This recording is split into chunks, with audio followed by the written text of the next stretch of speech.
Salut, maintenant je vais te donner des outils d'improvisation. C'est très simple.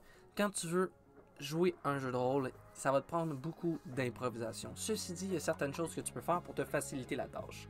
La première, va dans des games en tant que joueur et invente-toi, fais des one-shots, fais une campagne, une session qu'on appelle, puis fais une panoplie de créatures et de personnages différents avec des personnalités différentes.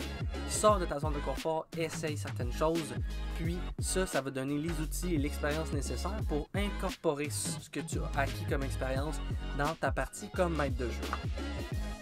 Numéro 2. La chose que tu veux faire, c'est peut-être avoir une liste de noms.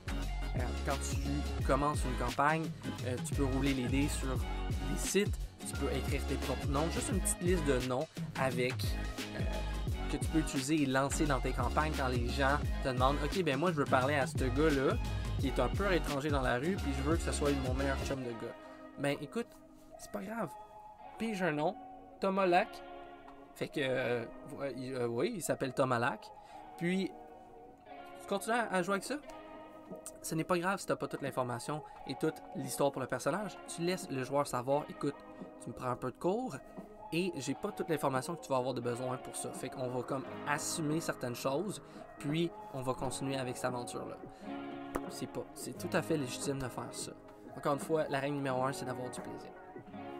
Une autre chose que tu peux vouloir faire pour ton improvisation et tes personnages non joueurs, c'est pas nécessairement d'avoir une panoplie, une palette de voix à laquelle tu as accès, mais tu as déjà entendu certains accents dans ta vie, donc tu peux utiliser ces accents-là pour caractériser certaines races ou certains personnages. Tu peux prendre un accent à Joël, tu peux prendre un accent un peu plus foncé, tu sais.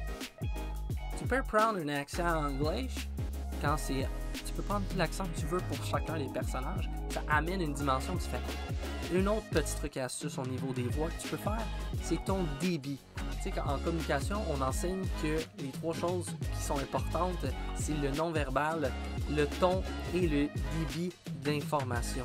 Donc, si tu prends un vieux monsieur, par exemple, il peut parler plus lentement. C'est pas un problème. Comme que tu peux chuchoter, tu peux parler plus fort.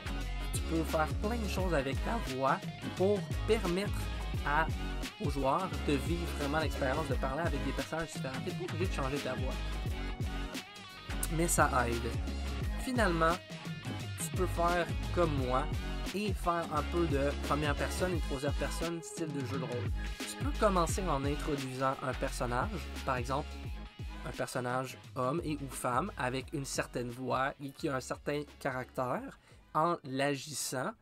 Puis, une fois que le personnage est bien instauré, tu continues en expliquant, par exemple, il rencontre la tavernière et elle se présente « Salut, moi je vais bien, on va prendre un verre? » Puis, tout de suite après, elle continue en vous expliquant que il y a une liste de choses à boire et aussi un coût assez bas pour les chambres.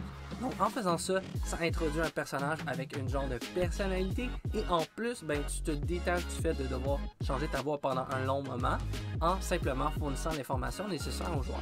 J'espère que c'était pratique et utile et on va se revoir dans un prochain vidéo. Ciao!